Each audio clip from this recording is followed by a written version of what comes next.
अस्सलाम वालेकुम स्टूडेंट। शुरू करते हैं आप व्याकरण की पढ़ाई। तो पिछली वीडियो में इटोमोलॉजी पढ़ाया था, शब्द विचार, जो कि तत्भव शब्द तक कंप्लीट हो चुका था, है ना। Words brought from Sanskrit with alteration मुकम्मल हो चुका था। ओके, अब आते हैं देशज शब्द यानी नेटिव वर्ड्स। तो देशज शब्द क्या है, इसके बारे में आपको पूरी डिटेल्स दूंगी।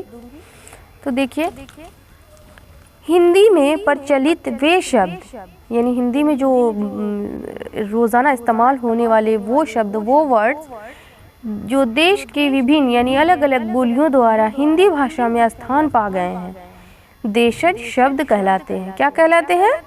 देशज शब्द। ओके, जैसे भिंडी, कपास, पापड़, बाजरा, है ना। उसके बाद देखिए किलकारी, कड़क, चिकना, सरपट, है ना। ये सारे कौन से शब्द हैं? तो देशज। अब आते हैं मिर्च, ताला, फटाफट, माला। ओके, ये सारे शब्द जो हैं देशज हैं। उसके बाद है खचाखच, मुकुट, पटाखा, परवल। ठीक है, ये सारे शब्द क्या कहलाते हैं? देशज। ठीक है, नेटिव वर्ड्स, उसे इंग्लिश में नेटिव वर्ड्स कहते हैं। क्या है? इसको मैं फिर से रिवाइज करती हूँ। हिंदी में प्रचलित वे शब्द जो देश के विभिन्न बोलियों द्वारा हिंदी भाषा में स्थान पा गए हैं, यानी हिंदी में हम लोग बोलते हैं। ठीक है, हिंदी भाषा में, ये इंग्लिश में वाले अंग्रेज लोग नहीं बोलते हैं या कोई भी नहीं, ये हिंदी में इसका प्रचलित है, आम है, देशज शब्द कहलाते हैं। अब आते हैं विदेशी शब्द, words brought from foreign language. तो फॉरेन लैंग्वेज का क्या है, इसे पढ़कर बताते हैं, आपको पूरा डिफिनेशन देते हैं।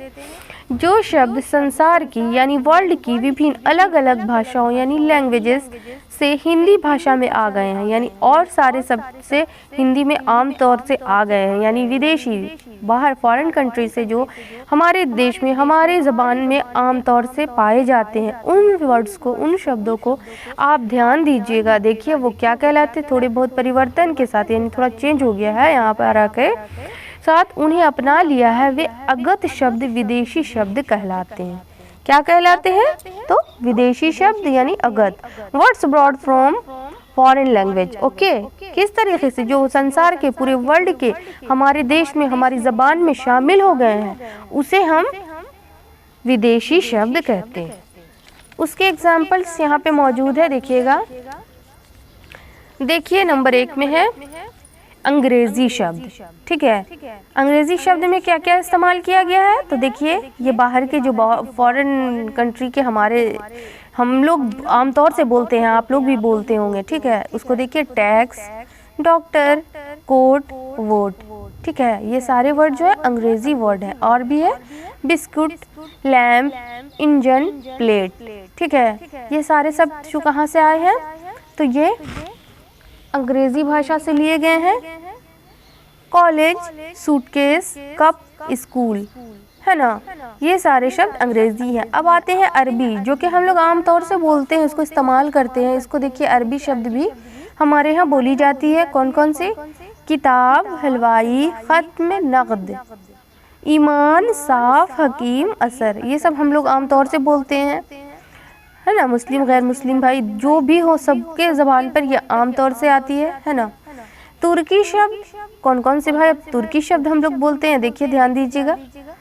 चम्मच, बारूद, सराय, कुली, चाकू, बहादुर, तोप, काबू। ये सारे शब्द जो हम लोग इस्तेमाल करते हैं अपनी लैंग्वेज में, अपनी भाषा में, वो कौन से हैं? वो कहाँ से लिए गए हैं? तो वो तुर्की शब्द से लिए गए हैं। ठीक, अब देखिए पुर्तगाली शब्द। पुर्तगाली शब्द क्या क्या है? पादरी, बाल्टी, ऑलपिन, पपीता। ये सारे जो शब्द हैं वो पुर्तगाली से लिए गए हैं। वो सब शब्द को भी हमारी ज़बान में आमतौर से इस्तेमाल किया जाता है। ओके, फारसी शब्द अब देखिए, बुलबुल, अगर, आसमान, दरवाज़ा, मेहनत, कारीगर, आमदनी, बुखार, गंदा, खुश, मजदूर, समोसा। ये सारे शब्द जो हैं, ये सारे अल्फाज जो हैं वो फ़ारसी से है। फ़ारसी लैंग्वेज का भी हम लोग आमतौर से हर लोग इस्तेमाल करते हैं। इस पूरी हिंदुस्तान में हमारे जितने भी भाई बहन हैं, जितने भी माँ बाप बहन हैं, जितने भी माँ बाप हैं, सारे लोग जो हैं, सारे इंसान जो है इसको वो बोलती हैं, ठीक है, क्या बोलती हैं? तो समझ गए होंगे आप लोग, ये ज़बान आमतौर से बोली जाती है, ये सारी विदेशी ज़बान है, विदेशी शब्द हैं, है ना।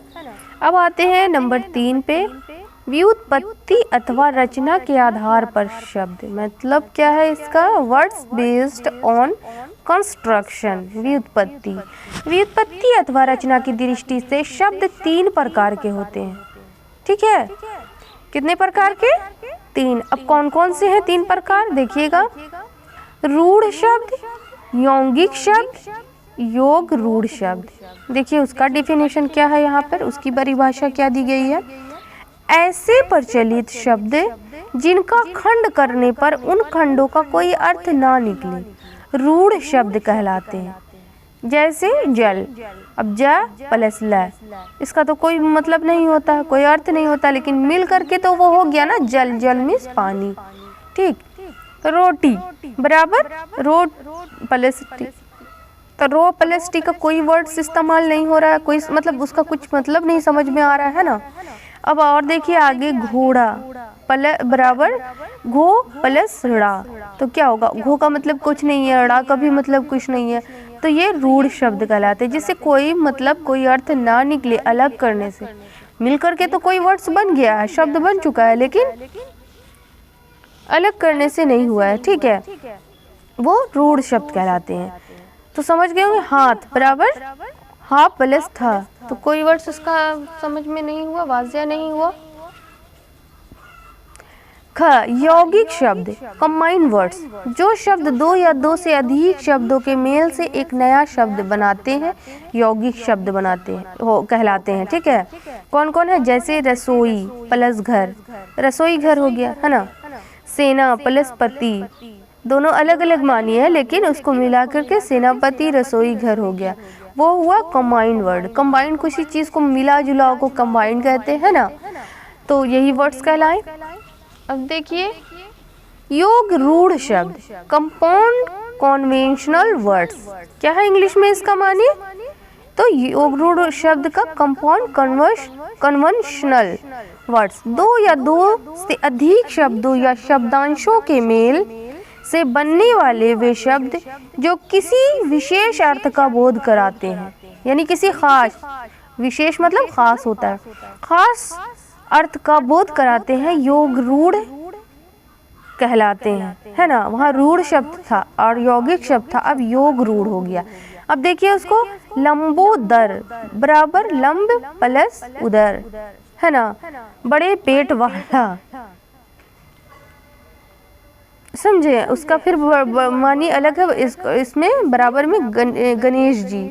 दशानन, 10 प्लस आनंद, 10 मुखों वाला रावण, यानी यहाँ पर मानी निकल रहा है योग रूढ़ वर्ड में जो है हमारे हिंदू धर्मों के लिए ये सारे वर्ड्स इस्तेमाल किए गए हैं। यहाँ पर नीलकंठ, नील प्लस कंठ, नीले कंठ वाला शिव जी, ठीक है, ये सारे बताए गए हैं, उन लोगों के नाम है। ये अच्छे तरीके से आप लोग समझ गए होंगे ना कि इसका 2 मानी के बाद भी मानी निकल रहा है ना, उसे हम योग रूढ़ शब्द कहते हैं। देखिए यहाँ पे फिर से मैं आपको बता देती हूँ, 2 या 2 से अधिक शब्द या शब्दांशों के मेल से बनने वाले वे शब्द जो किसी विशेष अर्थ का बोध करते हैं, यानी खास, खास हो गया ना, यहाँ पे गणेश जी, रावण, शिव जी, ये तो खास बताई गई है, तो उसे योग रूढ़ शब्द कहलाते हैं, ठीक है। क्या कहते हैं? योग रूढ़ शब्द।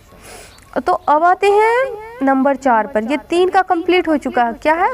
व्युत्पत्ति अथवा रचना के आधार पर शब्द भेद, वो मुकम्मल कर दिया गया। अब आते हैं 4, प्रयोग के आधार पर शब्द भेद, यानी प्रयोग के वर्ड्स बेस्ड ऑन फंक्शन। तो उसके बारे में क्या दिया गया है, आप लोग भी ध्यान दीजिएगा। वाक्य में प्रयोग की दृष्टि से शब्द 2 प्रकार के होते हैं, यानी यूज करने के लिए लफ्ज कितने मेथड के होते हैं, कितने प्रकार के होते हैं? तो 2 प्रकार के, क विकारी शब्द तथा ख अविकारी शब्द। विकारी शब्द क्या कहलाते हैं? डिक्लिनेबल वर्ड्स, जिन शब्दों के रूप में लिंग, वचन, कारक और काल के अनुसार परिवर्तन या विकार आ जाता है, उन्हें क्या कहते हैं? विकारी शब्द कहते हैं। किसको? जिन शब्दों के रूप में लिंग, वचन, कारक और काल के अनुसार परिवर्तन या विकार आ जाता है उन्हें विकारी शब्द कहते हैं। अब उसका देखिए यहाँ पर उदाहरण नंबर 1, लिंग लड़का पढ़ता है, फिर यहाँ पर चेंज हो गया लड़की पढ़ती है, तो आपका चेंज हो गया ना स्त्रीलिंग और पुल्लिंग। ओके, उसे कहते हैं डिक्लिनेबल वर्ड्स। वचन लड़की पढ़ती है, लड़कियां पढ़ती हैं, देखिए यहाँ पर भी चेंज हो गया एक वचन और बहुवचन। वहाँ लिंग का बात हुआ स्त्रीलिंग और पुल्लिंग, यहाँ वचन की बात आई तो एक वचन और बहुवचन। अब आता है कारक। कारक क्या है? लड़का पढ़ता है, लड़के को पढ़ने दो, है ना। कर्ता कारक और कर्म कारक, है ना। समझ गए होंगे आप लोग अच्छी तरीके से। देखिए यहाँ पे विकारी शब्द के 4 भेद हैं। कितने भेद हैं? यहाँ पर रेड कलर से जो मार्क किया हुआ है उसको देख रही हूँ, तो 1 है संज्ञा, 2 है सर्वनाम, 3 विशेषण और 4 क्रिया है। ओके, समझ गए होंगे आप लोग अच्छी तरीके से। अन्य विकार देखिए, संज्ञा लड़का लड़के, ठीक है। सर्वनाम वह, उसने, उसे, उसको, इसे सर्वनाम का एग्जाम्पल है, ये संज्ञा का एग्जाम्पल है। अब विशेषण का देखिए, विशेषण मतलब खूबी होती है, खुसूसियत होती है, उर्दू में जो बोलते हैं ना खुसूसियत।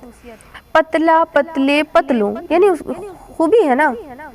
क्रिया पढ़ा, पढ़े, पढ़ी, पढ़ते, पढ़ेंगे, ये सारे वर्क हुए क्रिया, यानी कुछ करना है। तो पढ़ना हुआ, पढ़ा हुआ, पढ़े हुए, पढ़ी हुई, पढ़ते हैं, पढ़ेंगे, सारे कौन चीज़ है? तो आप लोग समझ गए होंगे ये विकार के इतने रूप हैं यहाँ पर दिए हुए। ठीक, अब आते हैं खामे अविकारी शब्द। तो अविकारी शब्द क्या है? अनडिक्लिनेबल वर्ड्स। वाक्य में प्रयोग करते समय यानी लफ्ज़ को यूज करते वक्त जिन शब्दों यानी जिन लफ्ज़ों के रूप में किसी भी कारण विकार या परिवर्तन नहीं होता उन्हें अविकारी शब्द कहते हैं। यानी यूज करते वक्त चेंज नहीं होता है उसे अविकारी कहते हैं। देखिए तो क्या है एग्जाम्पल इसका? लड़का तेज दौड़ा, लड़के तेज दौड़े। अविकारी शब्द के यहाँ पर रेड मार्क में फिर देखिएगा 4 भेद है। कितने भेद है? क्रिया विशेषण, संबंध बोधक, समुच्चय बोधक, विस्मयादि बोधक। ओके, तो इसका क्या है? वह आज आएगा, वे आज आएंगे, चेंजिंग नहीं हुआ, बस एक ही बात है, आएगा आएंगे, दौड़ा दौड़े, उठो और दौड़ो, आओ और खाओ। समझे? चेंज होकर भी चेंज नहीं हुआ है उसे अविकारी कहते हैं। किसी वजह से भी वो चेंज नहीं हुआ तो अविकारी कहलाया। उठो और दौड़ो, ये भी समझ गए। कमरे के भीतर बैठो, वे कमरे के भीतर बैठे हैं, है ना। उपयुक्त उदाहरण में तेज, आज और तथा भीतर शब्द सभी परिस्थितियों में समान है। समझ रहे हैं? यहाँ पर जो ब्लू कलर से आपको दिखा रहा है उसके बारे में नीचे दिया गया है कि उपयुक्त उदाहरण में तेज, आज और तथा भीतर शब्द सभी परिस्थितियों में समान है। मतलब हालात तो चेंज हो गए हैं, कमरे के भीतर बैठो, वे कमरे के भीतर बैठे हैं, चेंज तो हो गए हैं, बैठने के लिए कहा और बैठ गए हैं, लेकिन भीतर तो भीतर ही हुआ ना। उठो और दौड़ो, आओ और खाओ, वो लफ्ज़ एक ही रहा, वह आ जाएगा, वह आएंगे, एक ही मतलब माना जो उसका एक ही रहा, वो चेंज नहीं हुआ, इसीलिए वो अविकारी कहलाए। तो समान है, इनमें विकार नहीं आया, अतः ये अविकारी शब्द कहलाते हैं। ठीक है, आप लोग समझ गए होंगे। अब आते हैं शब्द और पद। जब शब्द किसी वाक्य में प्रयुक्त हो जाता है तो वो शब्द पद कहलाता है। क्या कहलाता है? पद। शब्द, जब शब्द किसी वाक्य में यानी किसी मतलब अल्फाज में, किसी जुमले में प्रयुक्त हो जाता है तो वह शब्द पद बन जाता है। परंतु जब शब्द किसी वाक्य का अंग नहीं होता, स्वतंत्र होता है, वह शब्द कहलाता है। यानी किसी में मिला नहीं, कोई जुमला नहीं बना, सिर्फ एक लफ्ज़ रहा तो वो शब्द कहलाया। अगर वो जुमला बन गया, जुमलों में इस्तेमाल हुआ तो वो पद कहलाया। समझ गए होंगे, उम्मीद करते हैं। आप लोग कमेंट में कुछ बताइएगा, अगर कुछ नहीं समझ में आ रहा है तो मुझसे फिर कोशिश कीजिएगा पूछने के लिए। ओके, मिलते हैं नेक्स्ट वीडियो में। बाय, अल्लाह हाफिज़।